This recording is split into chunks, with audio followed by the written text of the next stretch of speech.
So, I have 3 o'clock now, so we shall begin. A couple coming in. So because it's suttas, I usually do a namo tassa to begin with. Namo tassa bhagavato arahato samma sambuddhassa. Namo tassa bhagavato arahato samma sambuddhassa. Namo tassa bhagavato arahato samma sambuddhassa. Buddhaṃ dhammaṃ saṅghaṃ namasami. So this afternoon we're going to be discussing a sutta called Anupada. I'm not going to give it the normal translation name because that is bad Pali to translate it the way it is usually translated. When Venerable Bhikkhu Bodhi did the second edition of the middle-length sayings, this book which some of you have here, I did actually send my complaints to him. That's not Pali, but he said that that was what his teacher, Venerable Nyanaponika, translated, and I was going to stick with his teacher. But we'll come up to that in a moment. There's many, many interesting things about the Anupada Sutta, and it's one of the reasons why in all the suttas which I have taught here, I've always left that one out, because it is controversial. And to know exactly why it is controversial, that I began on the screen there, quoting from this little booklet which was done by Bhikkhu Sujata and Bhikkhu Bhamali, who you all know, Ajahn Sujata and Ajahn Bhamali, the authenticity of the early Buddhist texts, because there is always and always will be controversy about what actually was taught by the Buddha, what came later. But whenever we look at the authenticity of ancient texts, we can never use the criteria, I don't agree with that, that doesn't fit into my idea of what the Buddha taught.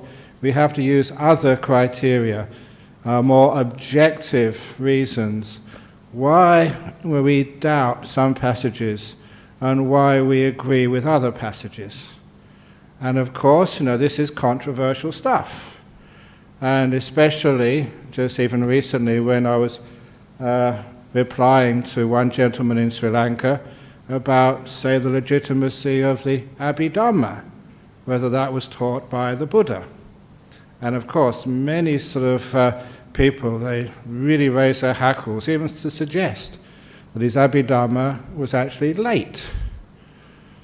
And the point is that at least, maybe as a Westerner fearless about, saying it's bad, come Ajahn Brahm, you'll go to hell, by even suggesting that, which some monks actually say, that was too much similar to the background which you had in Christianity or Islam or other things, whenever you doubt without reason, using fear as your main argument. But we have something like, I think it's the 5th book in the Abhidhamma, the Katawatu. And even inside of that was mentioned, as even inside the text, it was a discussion which happened in the time just post-Asoka, about at least 150 to 100 years after the time of the Buddha. And to even assume that was actually spoken by the Buddha, it's one of those things which, if you said that as a Christian, you would be said you're not being scientific, you're not being reasonable, you're leaving your brain outside the temple. So it's important actually to use some reason, some logic. And this is good on Ajahn Sujato and Ajahn Bhamali, who used objective criteria, the same sort of criteria which are used, in these days to find out, say, in the Christianity, what was actually happened, in the time of Jesus in the Gospels. Were they written in the time of Jesus by the 4 sort of apostles who had eyewitness knowledge of it? or did it come afterwards? So we have to be sort of quite objective if we want to find out what is the earliest teachings of the Buddha, what is authentic, and what could be added afterwards.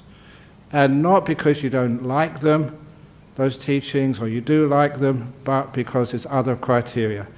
And these are some of the criteria which they use especially for the Anupada Sutta, the 111.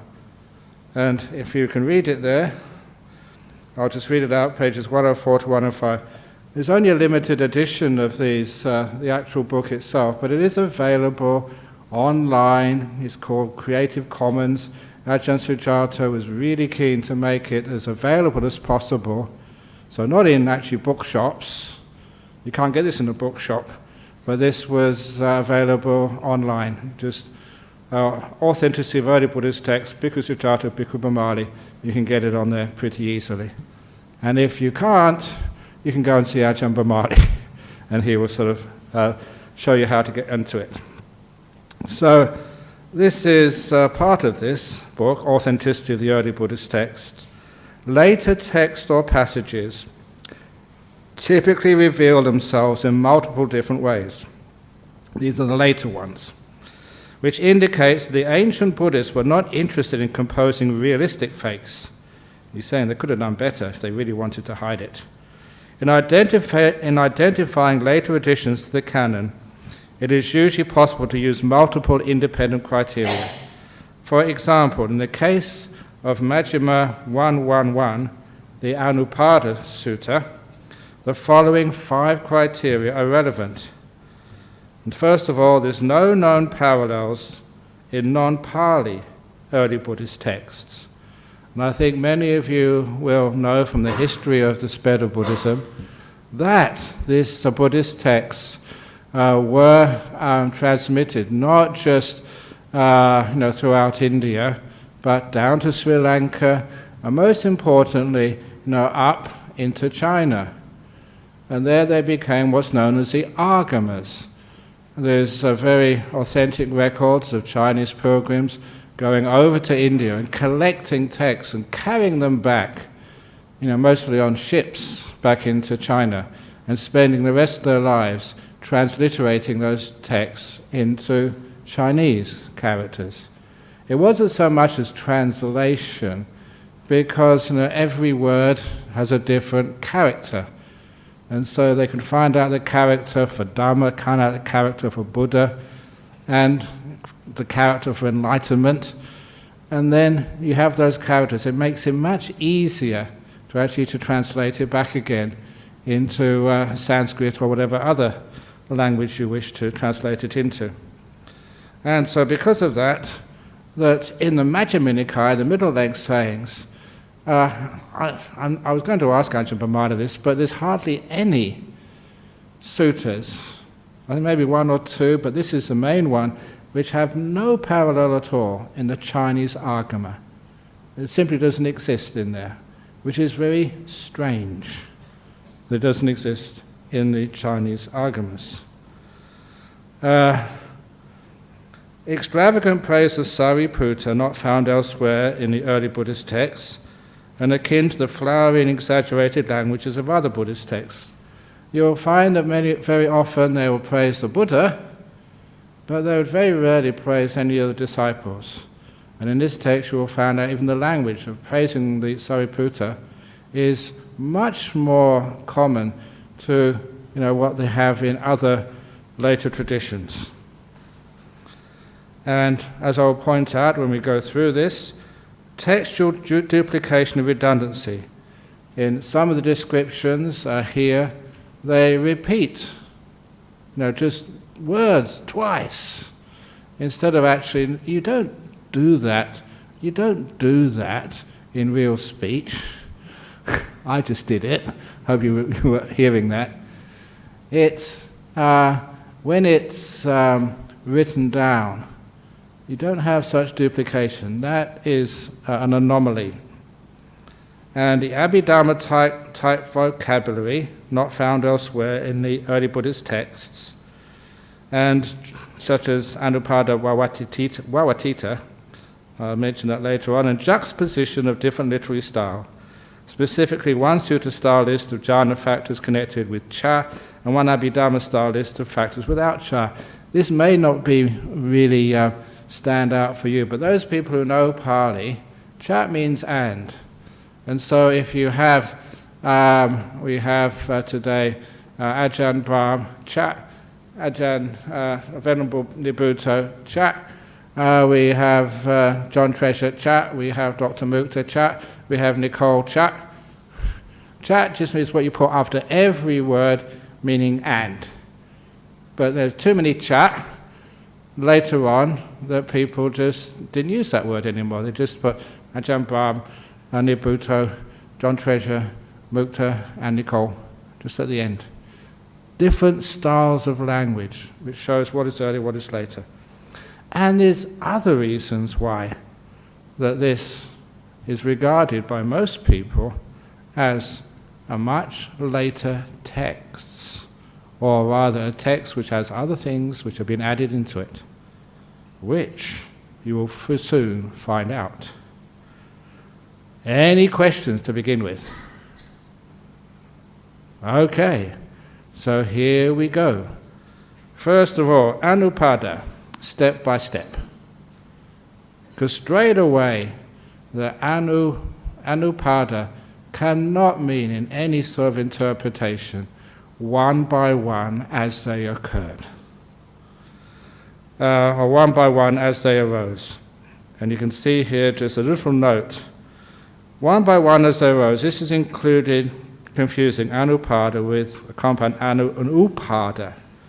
And I think many of you may have heard the word Upada because it's one of the most famous verses which are chanted at funerals, which are supposed to be chanted at the Buddha's own cremation ceremony.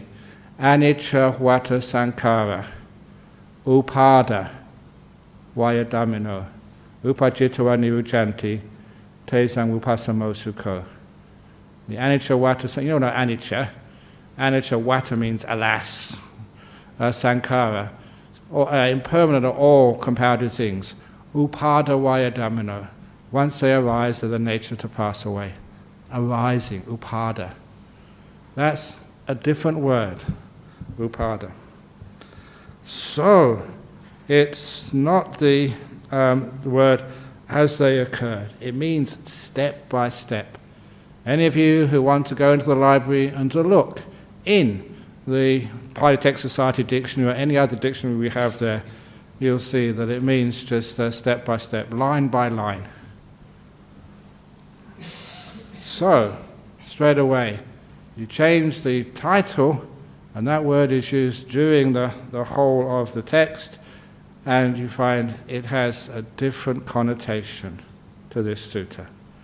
So, I'm going to be following the translation which I did, and remember that many things get lost in translation, as we keep on saying. So, lost in translation, this is the translation which I stand by. Thus have I heard. On one occasion, the Blessed One, that's the Buddha, was living at Savatthi in Jeta's Grove, Anathapindika's park. There he addressed the monks thus. Monks, Venerable Sir, they replied. The Blessed One said this. This is not gender specific, this is historic, because in that place at the time, there were just monks listening to this. Monks, Sariputta is wise. Sariputta has great wisdom. Sariputta has wise wisdom. Sariputta has joyous wisdom. Sariputta has quick wisdom. Sariputta has keen wisdom. Sariputta has penetrative wisdom. So even that is what was picked up by Ajahn Siddhartha and Ajahn Brahmali, and also Ajahn Analayo, that this is not the sort of the way that they would usually praise anyone. Maybe the Buddha, but certainly not Sariputta or anyone else. And Sariputta entered upon and abided in the first jhana, wherein the mind moves onto the object and holds onto it, the object being joy and pleasure caused by being totally free from the five senses. And the states, first of all, this is a usual translation which you've heard from me before, of the first jhana. Over in the Bhikkhu Bodhi's translation, again it's controversial simply because not that many people have real experience of the jhanas. These days what happens now, jhanas have become popular. And once they become popular, the standard is lowered down so that many people feel that they can get jhanas. Whereas the real jhanas, they are what they call uttari manusa dhamma. These are high states of meditation, not ordinary states. They are so exalted by the Buddha that any monk or nun who claims to have experience of those jhanas, and they are lying, that is the same offense, a parajika, as if that you had committed sexual intercourse, killed a human being deliberately, or stolen expensive things. It's a very serious offense, which is why the monks, we have to be very, very careful what we say. And that's even if we say it to even another monk. Usually if we say even true attainments, things which monks really have experienced, to a lay person, a not ordained person, that is still an offense of partitya. But when we make it up, that's an offense of disrobal. So it's very serious, which means we take the idea, the definitions of jhanas really, really carefully, really seriously. And it is, I think, known that Ajahn Brahm is one of the toughest. When it comes to a jhana, I don't tell people they have a jhana lightly. And we're going to find out something about that in a moment. One of the things which is said, the applied thought and sustained thought, this is vitakka vichara. Now the idea of thinking within a jhana, to me is just a no-brainer. Within a jhana, you cannot think. You cannot verbalize. To the point that if anyone is in one of these deep states and they say, I am in jhana, or is this jhana, then that is a clear indication you're not in a jhana. The thinking, I should have got this quote out, but I can find it later on.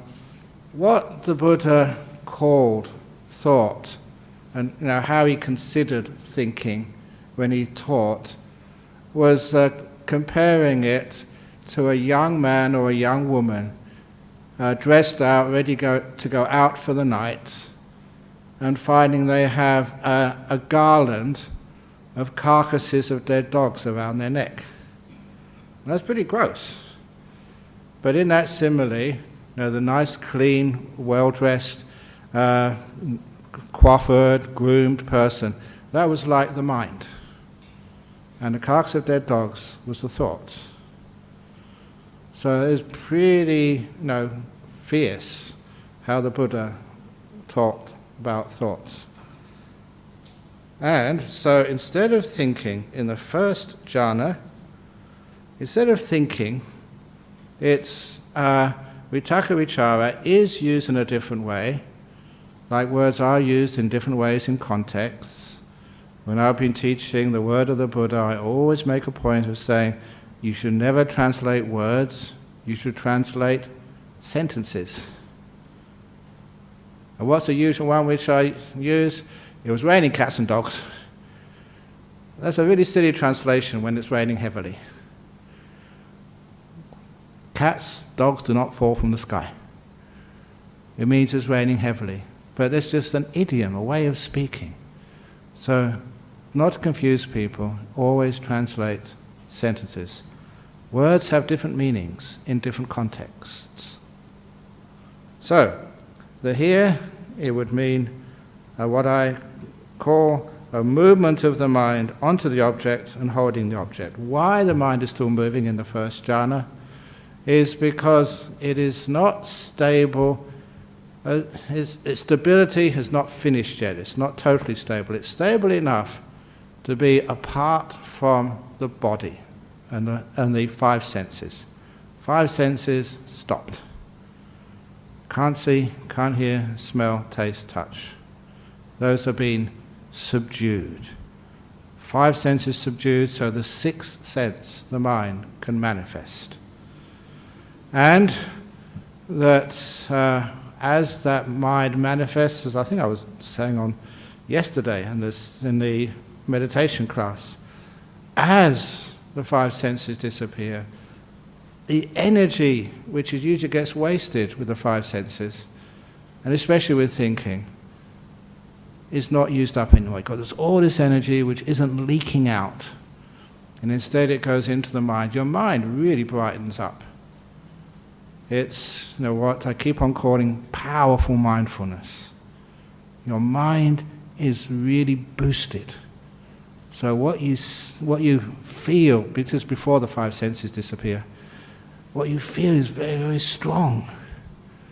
What you smell, you just go outside and smell a flower, and it's just incredible. And just every leaf which you see on a tree is almost like fluorescing. This really deep, powerful greens and blues and sounds and tastes. Everything is just like amplified. Usually not disturbingly amplified, but very powerful. At this point I usually quote William Blake, "To see a world in a grain of sand, a heaven in a wildflower, hold infinity in the palm of your hand, eternity in an hour." Really getting into some deep, powerful senses, because the five hindrances are being suppressed. So that you're experiencing a very powerful mind. And first of all, that powerful mind is very joyful, very blissful, and that bliss, naturally occurring bliss, incredibly strong, that is what pulls you in. But if any of you have ever experienced some powerful states of mind, you will experience they're a bit sort of, can I hold this power? Scary, exciting. So that is what you hold on instead of letting go. Tiny little bit of last bit of grasping, holding on onto the object of bliss, which makes it unstable, which means you move off. But then it's so powerful, it draws you back in, irresistible. That is what we call like the wobble. In a couple of places, Venerable Sariputta is one of the people who described this, was a in-between of first and second jhana, where that there's no moving on to the object anymore. Because you settled on the object, but there's still a little bit of holding on. Not enough holding on to the object that is going to disturb the stability of it. The mind doesn't move off, but there's still a little bit of clinging onto the object left. That is, called the avitaka savichara, without the moving onto the object, but still some of the holding onto it. But that is going to come later on. So, it's important to know that that first jhana is having abandoned the five hindrances. The five hindrances, I think many of you may know those five hindrances. The five hindrances, number one is, it's not sensory delight. That is kama sukha. This is kama chanda. The word kama, K-long-A-M-A, describes the five sense realm. You're no longer involved or concerned with the five sense realm. Seeing, hearing, smelling, tasting, touching. That has disappeared, the five sense realm.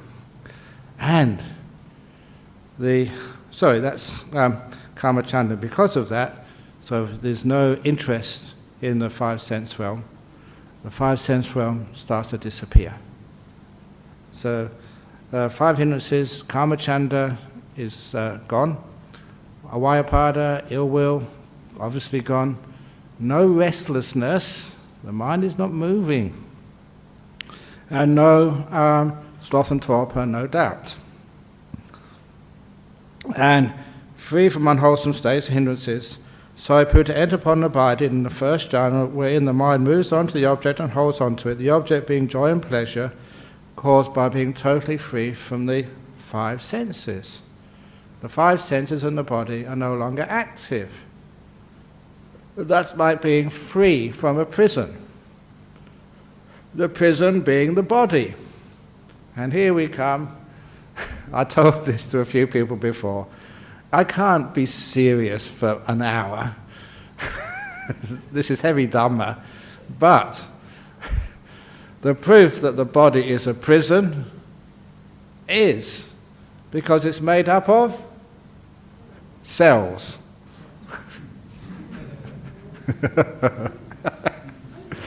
That was Nibuto's joke. But anyway, that if you are free from a prison, of course, you're happy. You're free. You can go and come and go where you like. There's always a sense of happiness when the body is vanished for a little while. People who have experiences, near-death experiences, when their bodies has vanished for a while, they're dead. They enjoy that experience. It's pleasant being free from this body. That, it becomes the bliss of a first jhana. Now, this is where we get some debate. And the states in the first jhana, the movement of the mind onto the object, the bliss, the mind holding the bliss, the rapture, the pleasure, and the oneness of mind, that's standard. The contact, experience, perception, will, and mind consciousness, chittang. Now, the contact is sensory contact. There are 6 types of sensory contact. The contact with the eyes, with the ears, with the nose, with the taste, and with the body, and also with the mind. Every one of those 6 senses always has, the corresponding passa, contact.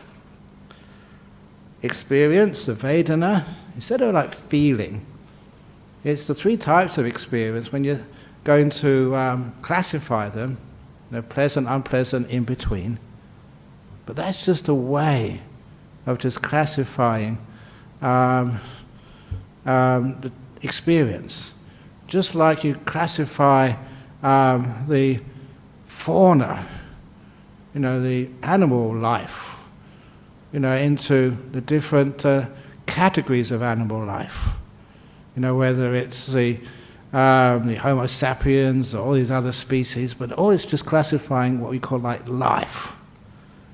And so the 3 types of experience, it doesn't mean you're focusing on those experiences. Which particular type it is. It means it's experience.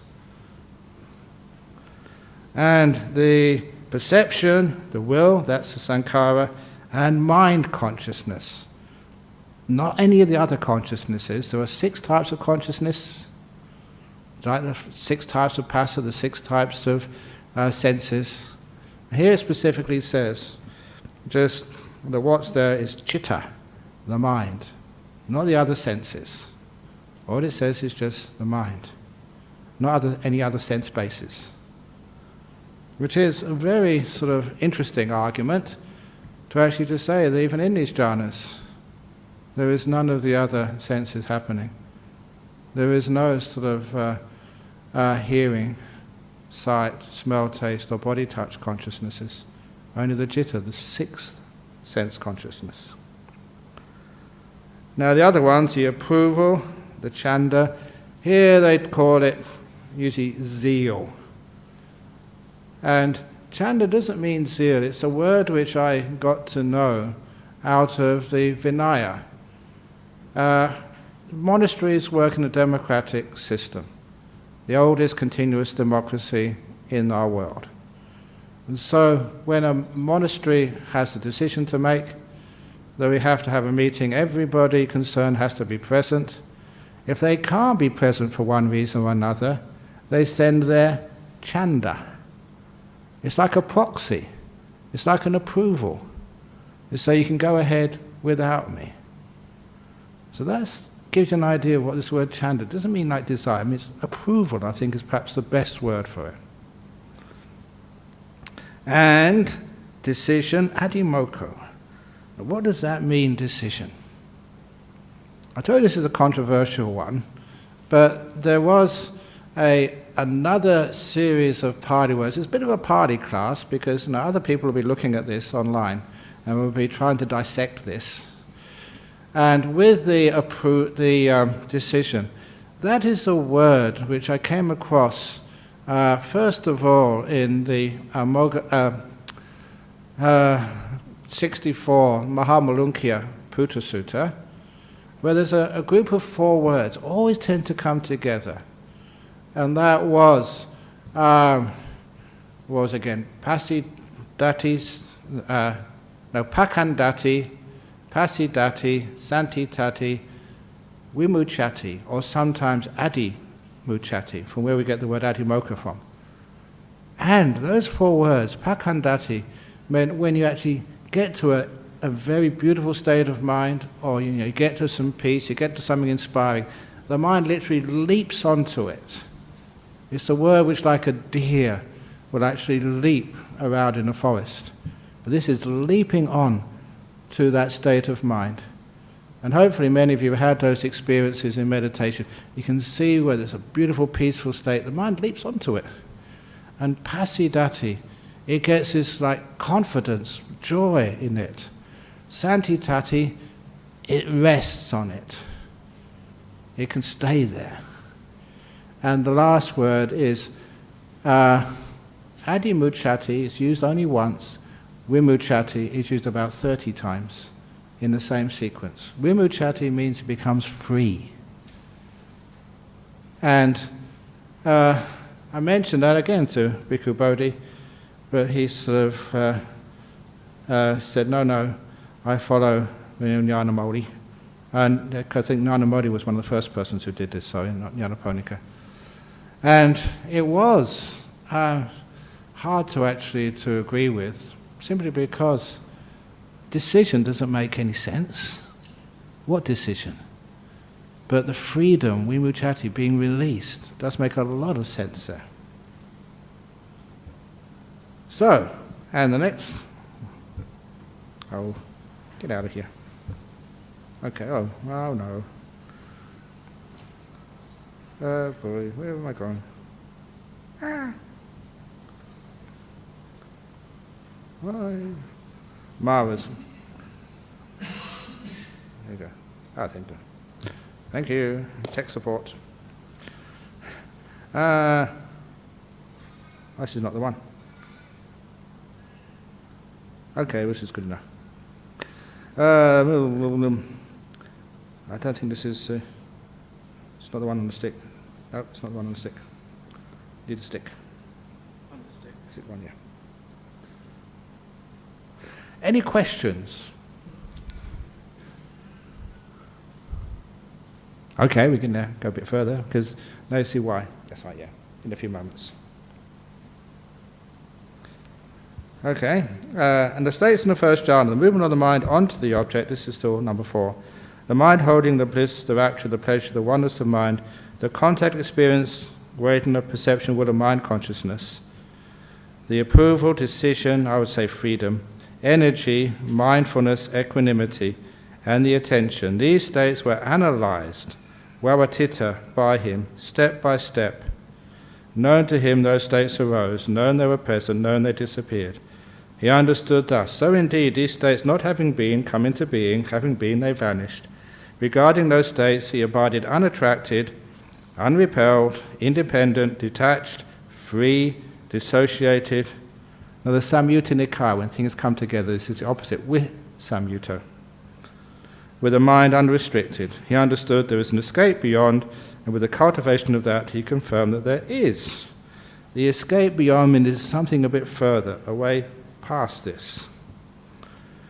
So, I'll just go on a little bit further, but when it says in there that the usual translation, which I don't agree with at all, and I don't think makes any sense at all, when it says he knew these as they occurred one by one, that makes absolutely no sense at all to me. That means the mind can really move and has so much more ability to do stuff within a jhana, which is not what happens in a jhana. In a jhana, you are still. It's oneness of mind. And anyway, see what goes into second jhana. Again, monks, when the mind no longer moves into the object because it lets go of holding on to it, Sariputta enter upon and abide in the second jhana, which has trust in the object. That is the word which is usually called self-confidence. But again, it doesn't make much sense in that particular type of deep meditation. There's no sense of self there at all. This is where, you've mostly disappeared and you're continuing to disappear a lot. What actually is happening there is, remember what I was saying about in the first jhana, there is still that little bit of holding on. The confidence actually allows you to let go, totally. Similar to what I used to see in a shopping centre when a mother was holding her kid, even though it was really dangerous and was just being bumped all over the place in busy traffic, that nevertheless the kid would go asleep in his mother's arms. Had so much confidence in the mother, could totally let go. That is what happens, that type of confidence happens when a person gets into that second jhana. You don't need to do anything. That is where letting go really happens. Totally, 100%. There's lots of letting go for the first jhana. Now, really big letting go. And a unity of mind without any movement or holding, with joy and pleasure caused by absolute stillness. And the states in the second jhana, the trust, the joy, the pleasure, and the unity of mind, that's standard. And this is the weird one. Contact, experience, perception, will, and mind consciousness, okay. The approval, decision, energy, mindfulness, equanimity, and attention, these states were analyzed by him step by step. Known to him, those states arose, known they were present, known they disappeared. He understood thus, and with the cultivation of that attainment, he confirmed there is. Now I'm going to skip to right at the very end of this. There is the Chitta Samyutta, chapter 41, Sutta 8, Nigantanattaputta. Can you skip to that, the end? You got there? Very good. Now, on that occasion, Nigantanattaputta, who was the same as Mahavira, the leader of the Jains, had arrived at Machikasanda together with a large retinue of Nigantas, the Jains. Niganta meant people who untied the knot. It was a synonym for people who were free from attachment. They've untied the knot to existence and rebirth. Chitta, the householder, heard about this, and together with a number of lay followers of the Buddha, approached Nigantanattaputta. He exchanged greetings with Nigantanattaputta, and when they had concluded their greetings and cordial talk, sat down to one side. And in this, just to make a point, I've used Bhikkhu Bodhi's translation verbatim. Householder, Nigantanattaputta then said to him, householder, do you have faith in the ascetic Gautama, which is the Buddha? When he says there is a concentration, samadhi, it can't be my translation because concentration, I far prefer the word stillness. There is a concentration without thought and examination. There is a cessation of thought and examination. So the leader of the Jains is asking him, do you believe it when the Buddha says is an ending of thought and examination, there's a cessation of thought and examination? In this matter, Venerable Sir, says Chitta the householder, I do not go by faith in the Blessed One. When he says there is concentration without thought and examination, there is a cessation of thought and examination. When this was said, Nigantanattaputta looked up proudly towards his own retinue and said, see this, sirs, how straightforward is this Chitta the householder, how honest and open. One who thinks thought and examination can be stopped might imagine he could catch the wind in a net or arrest the current of the river Ganges with his own fist. What do you think, Venerable Sir, replied Chitta, which is superior, knowledge or faith? Knowledge, householder, is superior to faith. Well, Venerable Sir, To whatever extent I wish, I enter and dwell in the first jhana. With the subsiding of thought and examination, I abide in the second jhana. With the subsiding of thought and examination, the third jhana, the fourth jhana. Since I know and see thus, Venerable Sir, in what other ascetic or Brahmin need I place faith regarding the claim that there is a concentration without thought and examination? There is a cessation of thought and examination. When this was said, Nigantanathaputta looked askance at his own retinue and said, "See this, sirs, how crooked is this chitta the householder, how fraudulent and deceptive." In other words, I hope you can understand what he was saying over there.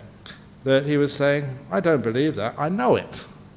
There is an ending of thought even in the second jhana, even the vitaka vichara, which an examination, and even using those words. So it makes it a bit of a inner contradiction to say that there can be thought and examination within the second jhana, third jhana, or fourth jhana, when even the householders knew there's none of that happens in the second, third, or fourth. No matter what translation or rendering of vitaka vichara, this thought and examination you have. So, and the states in the second jhana, the trust, the joy, the pleasure, the unity of mind, the contact, experience, perception, will, and mind consciousness, approval, decision, energy, mindfulness, equanimity, and attention, these states were analyzed by him step by step. No way could that be done within any jhana. Otherwise, chitta the householder would be wrong. And also, so would the Buddha. Known to him these states arose, known they were present, known they had disappeared. He understood thus, and with the cultivation of that attainment confirmed that there is. Again, monks, with the fading away of joy, Sariputta abided mindfully and fully aware, experienced the bliss purified from joy. He entered and abided in the third jhana, on account of which noble ones announced one as a pleasant abiding indeed, with such mindfulness and equanimity. Now, in that third jhana, mindful and equanimous. The jhana isn't a state where you're asleep. You are mindful, very mindful, but equanimous, peaceful. Sometimes I think I should translate it as content instead of equanimity. Equanimity, I think, has been a bit overused, like content, happy. You just don't need anything. You can sit there for hours.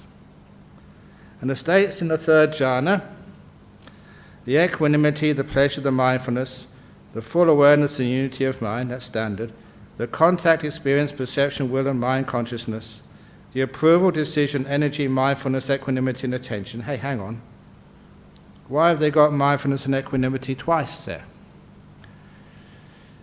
The equanimity, the pleasure, the mindfulness, and later down, the mindfulness, equanimity, and attention. And to people like Ajahn Sujato, Ajahn Brahmali, Venerable Professor Analayo, German, in Hamburg University, that makes it sus, as we would say. Why would they be repeating these things twice? And these are the same standard lines, added, added, added, in each one of these. So, and with the cultivation of that attainment, he confirmed there was something beyond, fourth jhana.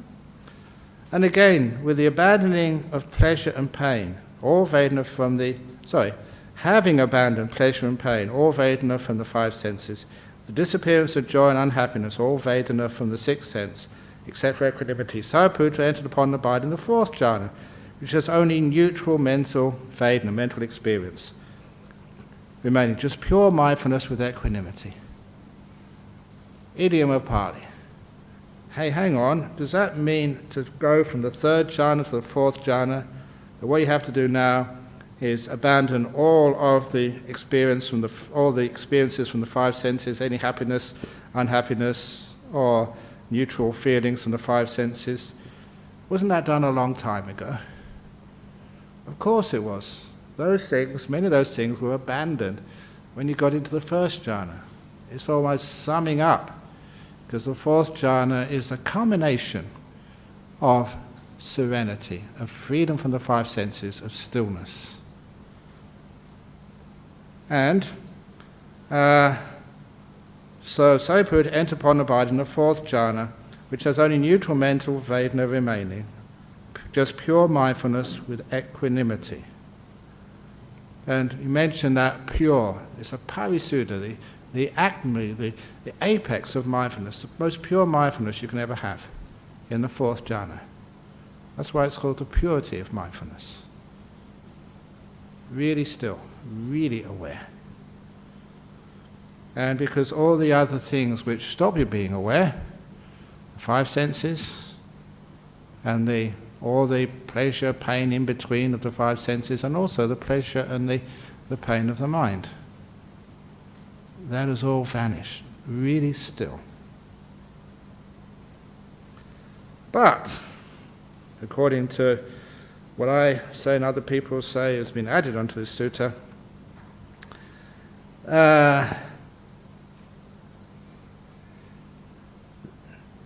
the unity of mind, the contact, experience, perception, will, and mind consciousness, fair enough, but the will.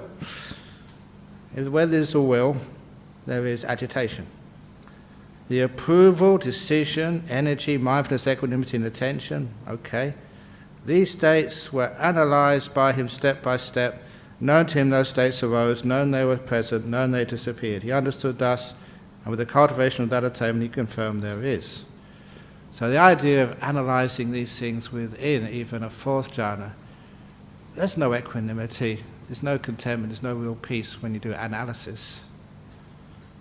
So this has to be an analysis, understanding, coming and going after you come out from these states.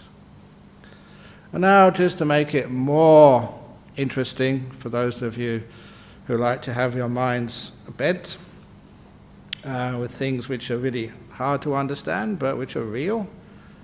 Oh, first of all, any questions so far? Okay, let's go a bit further. And with the previous complete transcending of perceptions of form, those were actually, the form has to be, the only way you can know form stuff, knows with the five senses, that ended a long time ago. And the same as we're summing up with the fourth jhana, where the five senses and the pleasure, pain in between had been transcended. It's not what happens between these jhanas, it's just, this is the foundation. With the disappearance of perceptions of sensory impact, with non-attention to perceptions of diversity, aware that space is unlimited, Sariputta entered upon abiding in the mind base of unlimited space. Instead of calling it infinite space, any of you who were listening to my talk on Friday, that space is not infinite. It has a volume to it. When was the Big Bang, so to speak? I know, say it was 13 billion years ago. And so, you can actually pretty much say that this universe has a volume of 13 billion light years radius. What is it, 4/3 pi r cubed is the radius of a sphere? That is its volume, at the most. It's not infinite. And again, as I mentioned there, because space is curved, that you don't go out to the end of, how many billion light years would I say? 13 billion light years from here, and you can see the edge of the universe, because that's not how this universe works. It's if you go to any place, it always looks as if it's the center. The idea of a balloon being blown up, and expanded, you blow it, and the little dots on it get further apart. That's a two-dimensional analogy to the three dimensions of space. As the universe expands, the dots get further apart. But no dot is the center of the universe. No galaxy, no part is the center. You have to change some of your perceptions here, but that is standard perception of the nature of our universe. It's not infinite, but it is unbounded. There's no edge to it. Planet Earth it's not infinite. You know sort of how much area there is in planet Earth. But it is, what do they call it? Unlimited, it's unbounded, it hasn't got an edge to it. Now you get an idea of what we're actually doing here. Oh my goodness, I keep touching this thing. Well, should be up here somewhere. Yeah, good, okay. It's a circle, but that is not quite. It's a circle ever expanding. So you can never get to go around to the other side. Weird. Always time, it's making more time. No end of it, but no beginning either.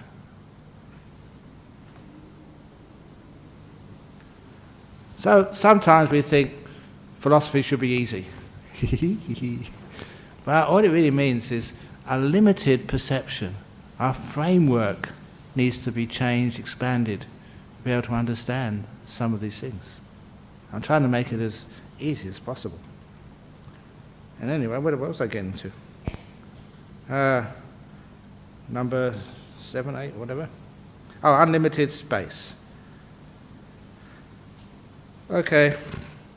And unlimited space and the unity, okay.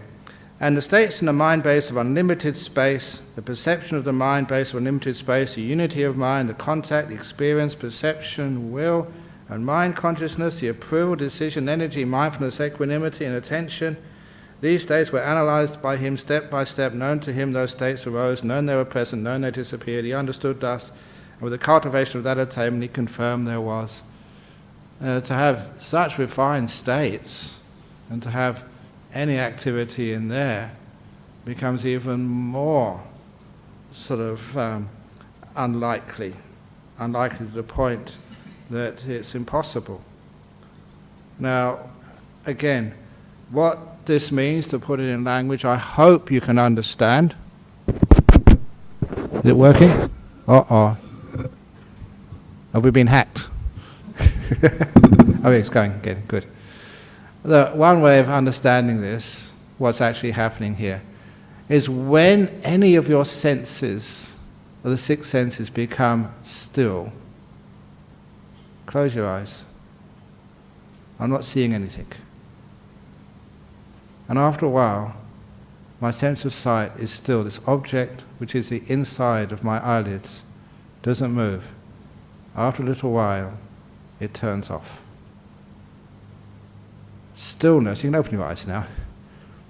As many of you know some of the stories I've told, that when I was over in the Zen monastery as a layman, staring at a white wall, didn't know at all what I was supposed to do, which was helpful, not being told.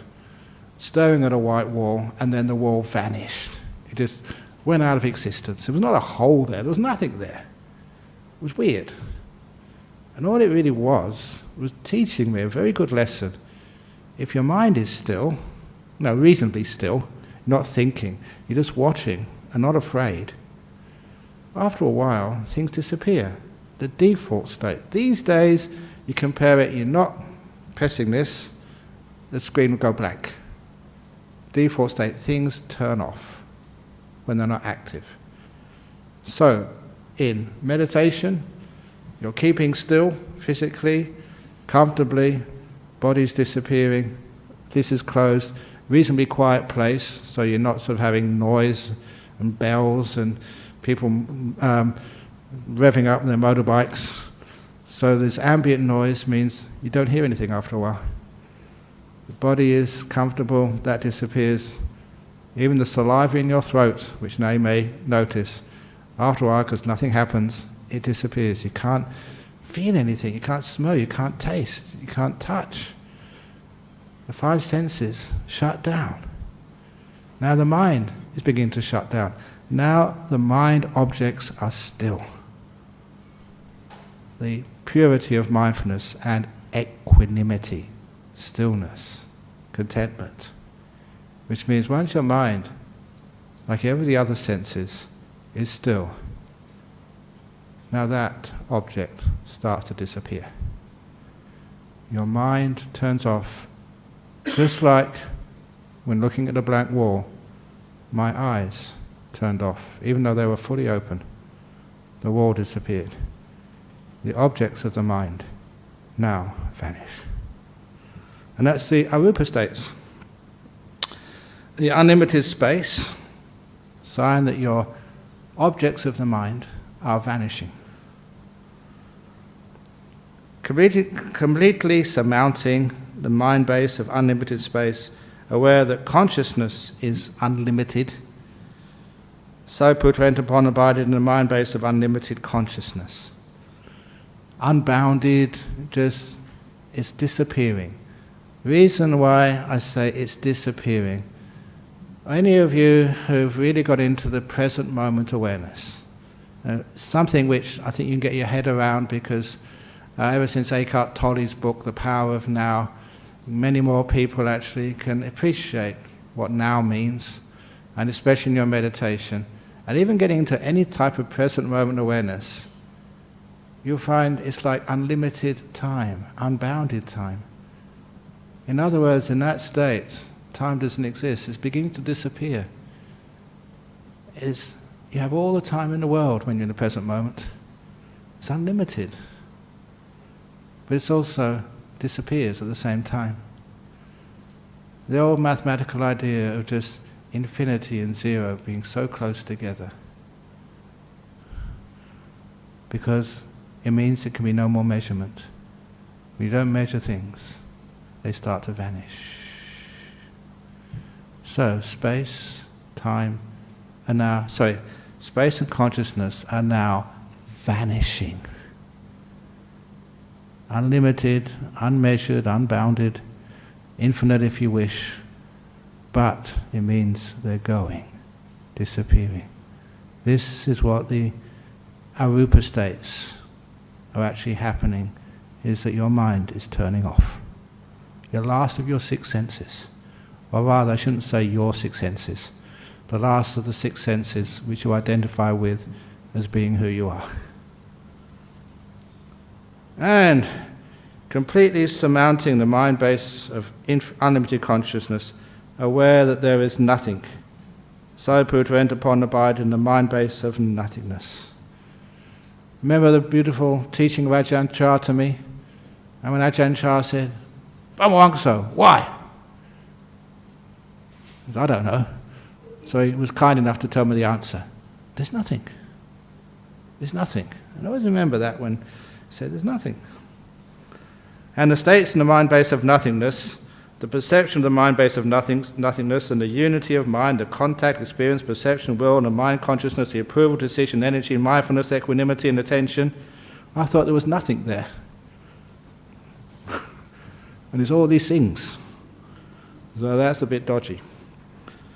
These states were analysed by him step by step, known to him, those states arose, known they were present, known they disappeared. He understood thus, with the cultivation of that attainment, he confirmed there is something beyond. Again, monks, by completely surmounting the mind base of nothingness, Sariputta entered upon and abided in the base of neither perception nor non-perception. At least here there's a little bit of accuracy. He emerged mindful from that attainment, having done so, he contemplated the states that had passed, ceased, and changed thus. That's good, because in neither perception nor non-perception, your mind is really getting so close to turning off, as if there is no perception. But you know there's no perception. You perceive there's no perception.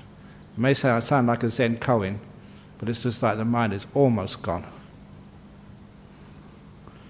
Because it's too still. It's turning off. It's like when the computer turns off, there's nothing on the screen, but the screen is still there. But the next stage is even the screen vanishes. And I always say that's not covered by the warranty. Not on my little tablet anyway. So, he emerged mindful from that attainment. Having done so, he recalled the states that had ceased and changed thus. So indeed, these states not having been come into being, having been, they vanished. Regarding those states, he abided unattracted, unrepelled, independent, detached, free, disassociated, with a mind rid of barriers. He understood there is no escape beyond. And with the cultivation of that attainment, he confirmed there is not. So this is no escape beyond, means this is as far as the mind can go. Disappears. I didn't actually, sorry, I missed paragraph 19. By completely surmounting the base of neither perception nor non-perception, Sariputta entered upon and abided. Actually, this, I did actually go too far. I think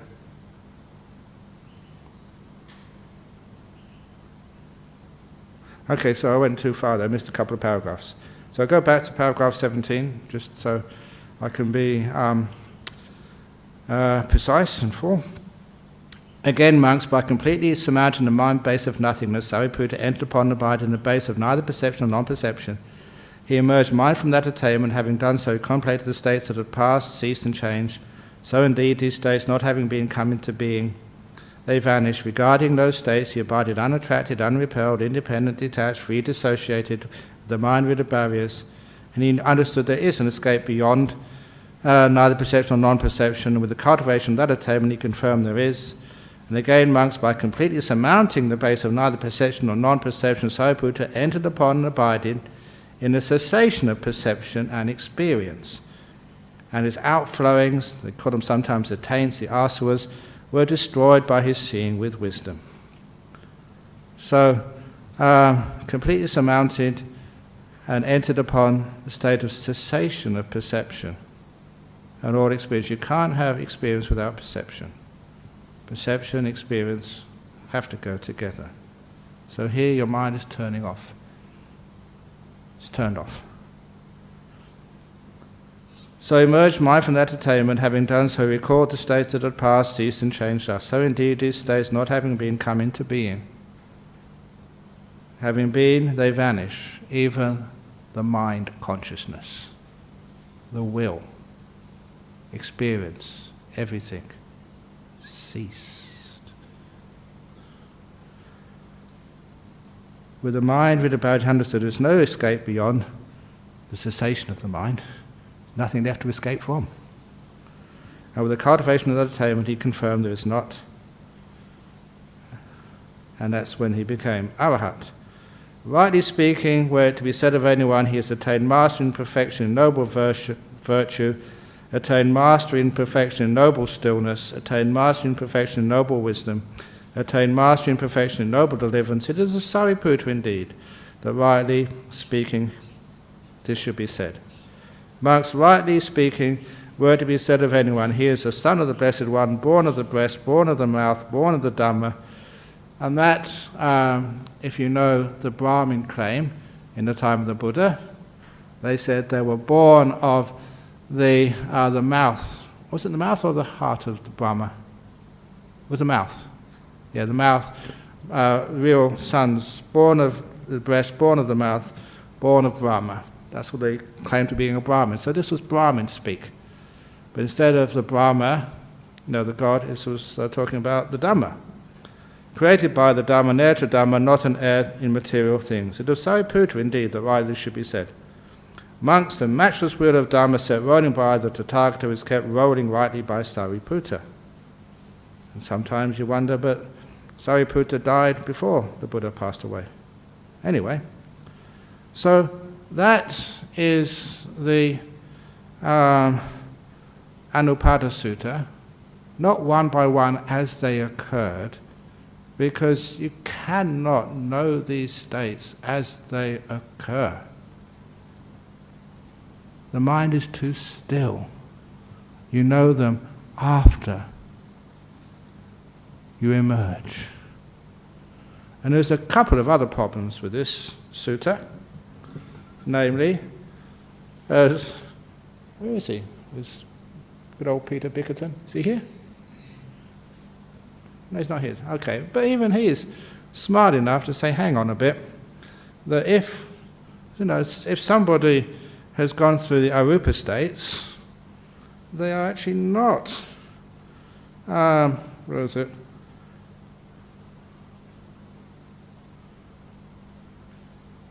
Okay.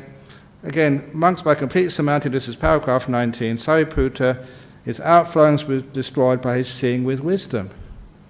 Anyone who's gone through the arupa states is defined as being freed both ways. not just by wisdom. Being freed by wisdom means that a person has got the liberation, the enlightenment by at least one of the jhanas, but none of the immaterial jhanas. We couldn't call them jhana, immaterial attainments. So there is even Peter Bickerton, saw that one. Hey, there's an anomaly there. But the biggest anomaly was it's actually said that that was actually how the Sariputta was supposed to become enlightened. The sentence here somewhere. Okay, in paragraph 2. During half a month, monks, Sariputta gained insight into steps state by state. Now, against that, we also have the other story of how Sariputta became enlightened, which is different. In the Dighanaka Sutta, number 74. And many of you have ever been on pilgrimage to India. Up on the way, just a little bit before you get to the Vulture's Peak, there is what is called the Boar's Cave. Very well signposted.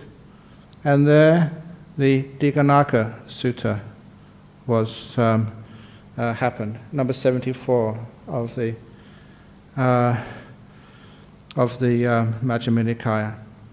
And it was apparently the nephew of Sariputta that was getting a Dhamma talk from the Buddha, and Sariputta was the Buddha's attendant at the time, was fanning him at the time, and was listening to what was being said.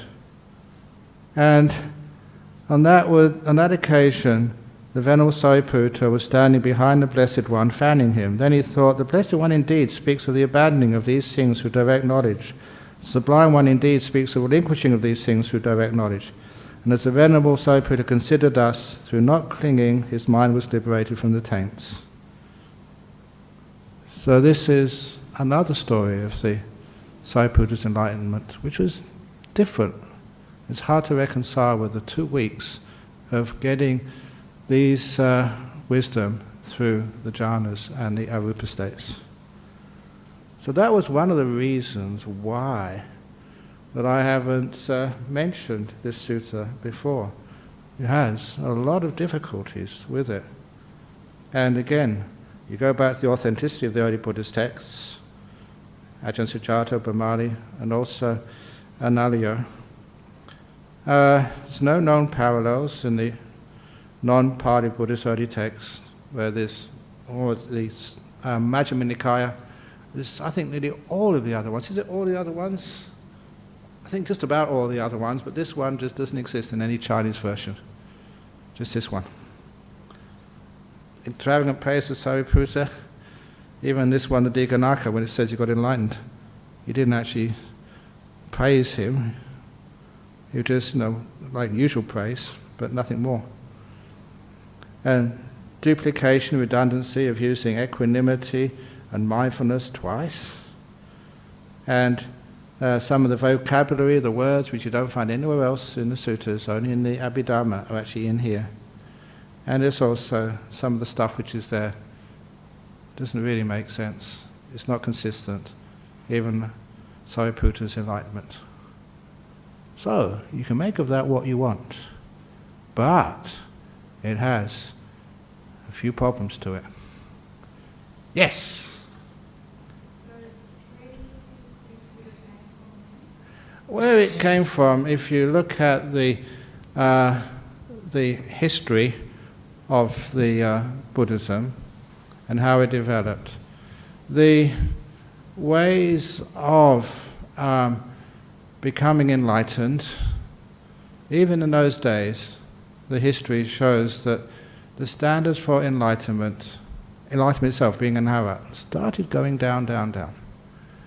And in thinking the Kata Watu, which is supposed to be the in the Abhidhamma, but this was obviously a later edition, a later time, because internal evidence is really clear that the Buddha no, they were asking, can a person who is an arahat become a non-arahat? Can they regress? The answer is always, no way. Arahat fruit? No, I'm talking about the arahat fruit. You're an arahat, that's it. Taint's destroyed. This is your last life, no more of anything. Because what was happening was there was a few monks who were arahats, but they started to misbehave. So what was going on there? Was it the case, oh yeah, well I was an arahat, but then sort of, a real arahat, but then sort of, I went backwards. And there's a whole argument about that. So what was actually happening there, you could actually see the standards for being an arahat were actually going down, down, down, down. Because the only way you could actually, if you were following a teacher, and said, this is spiritual materialism. My teacher's better than your teacher. My master, no, they've got jhanas, your master hasn't. That sort of stuff. And so what actually happens is that people tend, especially if you're in a teaching position, you tend to actually give yourself too much benefit of the doubt. And I've seen that happening so many times in my life as a monk, where sometimes, I remember this, that great monk, I respected the Ajahn Tate, when I went to ask my questions. And the lady who went in there before me, I was just listening to her asking Ajahn Chah these questions. Ajahn Tate these questions. And she kept on asking, this is my experience in meditation. That was fourth jhana, wasn't it? And Ajahn said, no, that's not fourth jhana. That's just a bit of dullness. No, that's fourth jhana, wasn't it? I said, not dullness. Said, no, that was dullness. And she kept on asking Ajahn Tate this because her mind was really still and it was equanimous, it wasn't moving. It was asleep, basically. But she kept on asking and asking and asking and asking until Ajahn Tate said, and she smiled and went out, see, he confirmed it. The because she was hearing what she wanted to hear. And she wasn't going to leave until she had it confirmed. It wasn't confirmed, I was there at the time, I saw it happen. So sometimes getting people to approve, you're the only one who will ever know. So anyway, that is the state of jhanas. In my lifetime I've seen them go down. What some teachers call jhana light. There's very well-known teachers, I won't say who they are, lay teachers, and L-I-T-E. Well, it's not really, it's like jhana light, just L-I-T-E, like the American version of, not the real full thing, but it's good enough, isn't it? So no, it's not. But you're making it too difficult for us. Remember Ajahn Sujato showing me a question in the blog. He said, well, but if you make jhanas so difficult, it means that we just can't get jhanas, we ordinary people. Well, look, we can't change the definitions, of these things.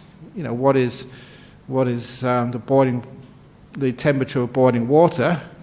Just because you can't get enough energy to boil some water, we can't say, oh, well, okay, for you, we'll make it only sort of 90 degrees Fahrenheit. Or centigrade, sorry. So, but sometimes, well, come on, just compassion, make it easy for us. but that's, laugh, but that's what you see.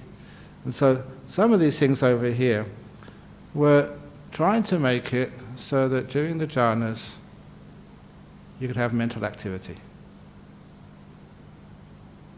So that people could come along and say, well, yeah, I was peaceful, but it must have been a jhana, because I had a bit of happiness. But when it comes to, sometimes people don't like me if I say these things, but I have to be honest, with how the Buddha taught, how Ajahn Chah taught. So that's where it comes from, wistful thinking, trying to lower the standards, which is human nature.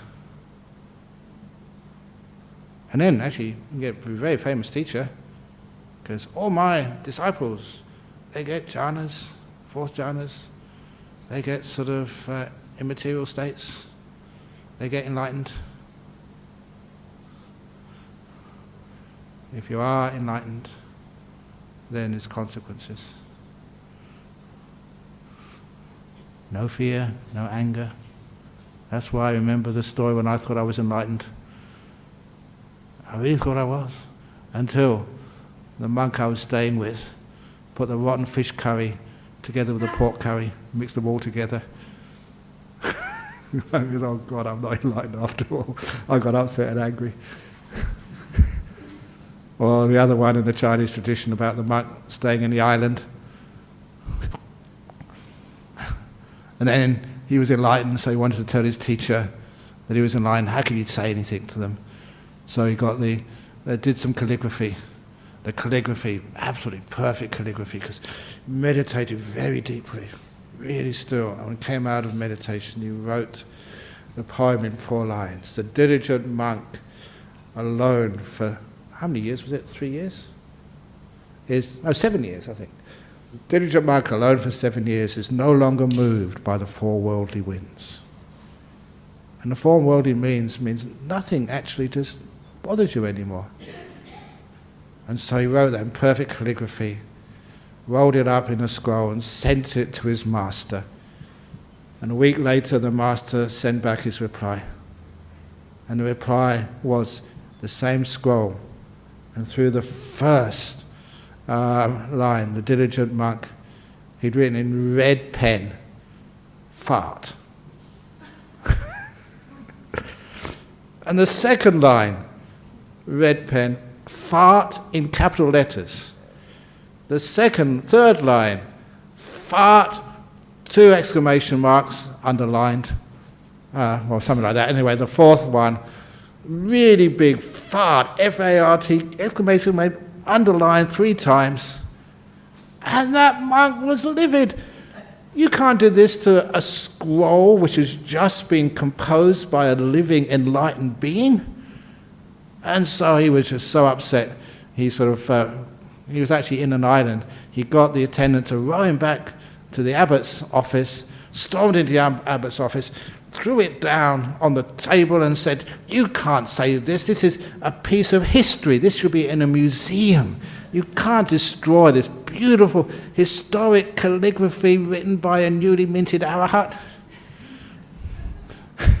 And so he opened the scroll of the abbot. Okay. The diligent monk, alone for 3 years, 7 years, whatever it was, is no longer moved by the 4 worldly winds. Yet 4 little farts have blown you clean across the lake. Oh, the monk got it and figured out he wasn't enlightened after all and had to go back and do some real meditation. So anyway, so I think that's where it came from. A bit of wishful thinking. And the last little piece was that whenever you look at one sutta, or especially something which has got a little bit of dodginess to it, like having no parallels elsewhere and just some of the inconsistencies with the rest of the Pali Canon, that's where you have to interpret and then judge not on its own, but in light of all the other mass of teachings you find in the suttas. Because in those suttas there's a whole mass of teachings there, like the Eightfold Path. And you see exactly what can be the Buddha's teachings, what aren't. So don't just interpret out of just one, which sometimes we can twist this way, twist that way, to suit ourselves. So, be careful. Anyway, any questions from overseas?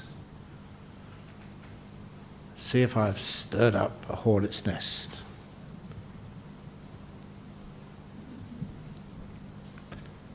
Here we go. From Canada. why is it that these progressive states of jhana almost appear to be intelligently designed in such a way to intentionally lead the knower to the conclusion that leads to nibbana? It is intelligently designed. This is not like an intelligent design, like a creator designed these things. This is just the nature of the world. Just like, did somebody design the law of gravity or electromagnetism, or did someone intelligently design quantum mechanics? If they did, they set the standard so high that only a few people can really understand quantum mechanics. It's just too complicated. Was that an intelligent design, or that's just the nature of this world? It's not intelligently designed, it's just the nature of this mind when it starts to stop. Such a way to intentionally lead the knower to the conclusions that lead to nibbana? No, it leads the knower to disappear. Nibbana means cessation, extinguishment. That's the Ratana Sutta. Yatayang padi. No, what's the last word? The last verse. Kina beach aviruddhi chanda nibanti dira yatayang padipa. Nibanti is a verb associated with nibbana. It means it nibbaned, just like the flame of an oil lamp. That's what nibbana means. It goes out, extinguished. Just like the Agawachagota Sutta, where the flame just goes out.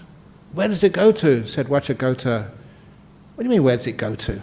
It's extinguished, finished, poof, gone, disappeared, vanished. It doesn't go anywhere. It was just causes and conditions. The causes stop, the conditions stop. Never to arise again. So, it leads the knower, it doesn't lead the knower, it leads the knower to doubt its own existence, to the point that the knower vanishes. But not in the sense of having a psychological breakdown of, what they call it, the lack of self-identity, because you're really peaceful, full of joy. So because of that, you don't get the identity crisis which people have when they've still got their five senses and restlessness and doubt controlling their minds. What brings a person out of jhana from USA? What can bring a person out of first jhana, if it's not that deep, is sound. Sound is called the thorn of a first jhana, which is why there was, I remember Angie Monksfield's auntie, who went into a coma for quite a long time apparently. And what brought her out of a coma?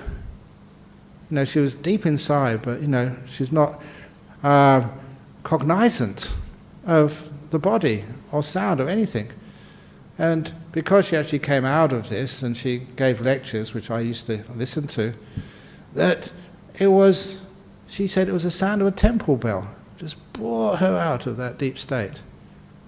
Sound gets you out of the first jhanas and states of coma sometimes. Which is why, if somebody's on the edge, you talk to them. But not aggressively, softly to bring them out. It's a beautiful sound of a temple bell. Brought her out. Just like the alarm clock in the morning gets you out from the coma of sleep. So that's if somebody is in a deep meditation. Sometimes you can just very softly speak into their ear. Sometimes it may come out. But if they're very deep, you have just to wait. So what comes out, just like every other state, it is impermanent. When its letting go energy fades, then you come out. Alternatively, you can set the inner clock, which is what monks usually, nuns, anyone who's in jhanas, who does jhanas a lot, they tell themselves, I have to come out by a certain time. You do that while you still can speak, and you can listen to what you're saying, or just thinking. Sitting there, I must come out at a certain time. You say the time. And then you disappear into your deep meditations, and then you come out at that time. Amazing what happens. And what was it that somebody was, I read about it, but didn't see too much about it. There was this Hindu ascetic who said he could do these things. So under laboratory situations, they put him, I think, in a box and they buried him underground. I think it was 8 days or 9 days he was underground, but they had tubes and wires on him, and he's told exactly how long he's going to do this for. He's going to subdue all his life faculties for so many days, and then he's going to turn them on again. So he pre-programmed himself. And it actually worked. So they were watching him from down in the room above, and he was down below, I don't know how many meters underneath, to make sure there was no funny business, he couldn't escape. And then all his life faculties stopped. And they waited and waited and waited and waited and waited and waited until the time he said, and then the life faculties turned on again, and they hauled him up and he was fine. So that sort of stuff exists. Interesting, fascinating stuff. Yeah. Oh yeah. I'm a little bit confused when you say about the sound brings them out of the jhana. Only the first jhana. The story you told us once about somebody who was taken to hospital because the wife thought. That's right, that's great. But why didn't the sound of her voice or because the ambulance? He got too deep. He went past that first jhana. Oh. It's only in even the first jhana. That's the only time that can take you out. When it's only just in and not a very deep first jhana. Okay, thank you. So you've gone beyond that. Remember that story I told on retreats about the fellow who was the Vietnamese monk in Sydney, who was supposed to be teaching a retreat and just sat there for 8 days, didn't move, didn't open his mouth, didn't go to the toilet, didn't take any drinks, food or anything. And he apologized after he came out of his meditation, saying that, I'm sorry, but I didn't give any talks, didn't need any chanting, didn't give any instructions. I just got into deep meditation and I forgot to put my inner timer on. It's not oversleeping, it's over jhana-ing, whatever you call it. So, those things happen. Another interesting little, shall I go?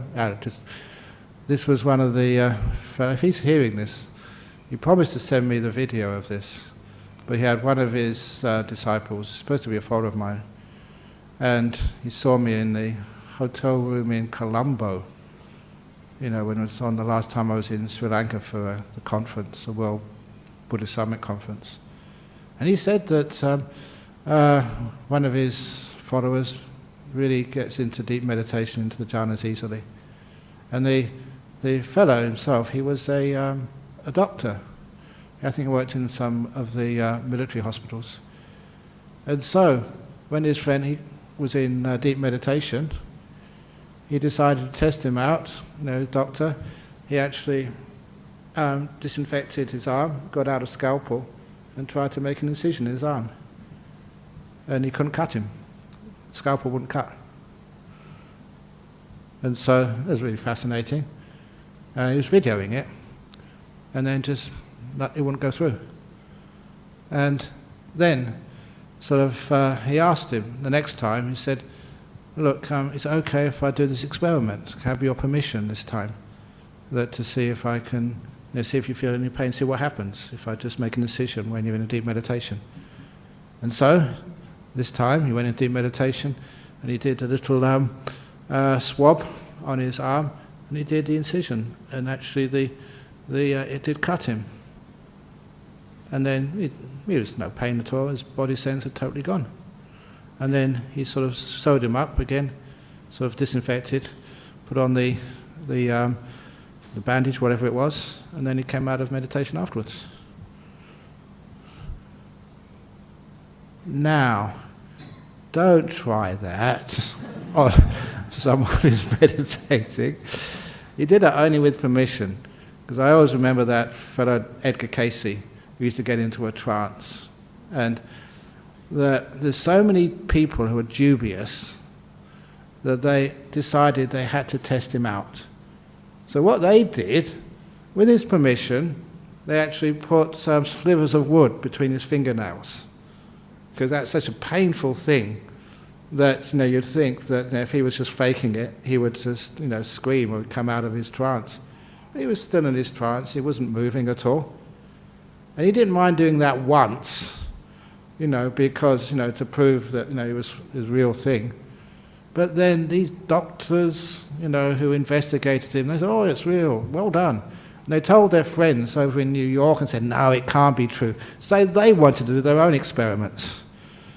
And after a while, his fingers were just really infected, because it didn't hurt when it was happening, because it was just, his body had just vanished.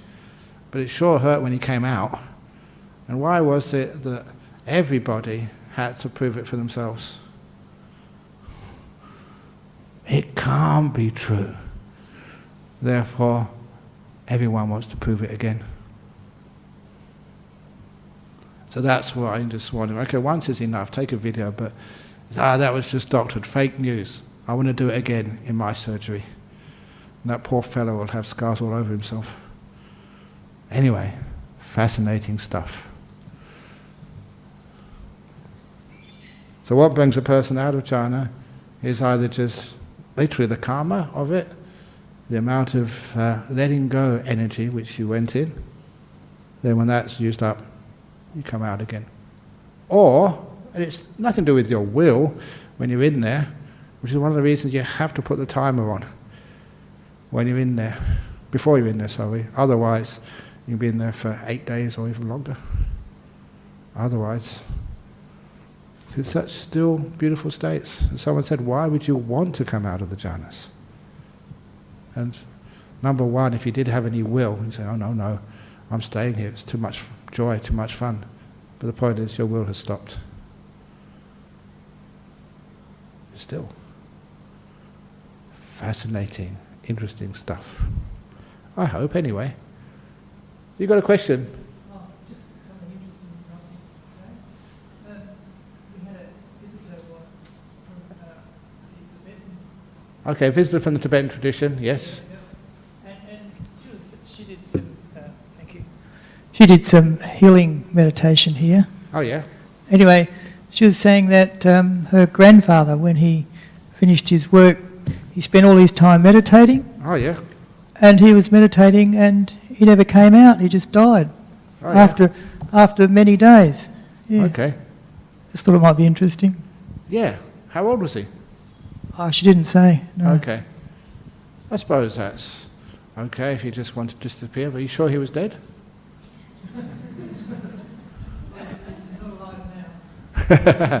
Yeah. But standard, please understand this, and it's important. If you do find anyone who just gets into a deep meditation, and they've got no pulse or no sort of, even in the hospital, that fellow Greg, his body was still warm. And that, you find that in the Chulavedala Sutta, the difference between being dead and in the deep meditations. For some reason or another, your body is still warm. So if you do find anybody in hospital who comes in, and they're a meditator, they come in the ambulance and they're in full lotus, but there's no sign of life, just check their body temperature. And if they're still warm, it's in deep meditation. If they're cold, they're dead. That's the way to know. And that was actually with his fellow Greg. His body was still warm. Interesting. Okay, I think that's enough discombobulating you for one day. Hope I didn't confuse you too much, but it's good that we... This is my own copy. Sometimes I'm not going to hold this out because I've let go so many times and I never get these books back. You can get it online. Sadhu, sadhu, sadhu, sadhu. Okay, now we can just do 3 bows.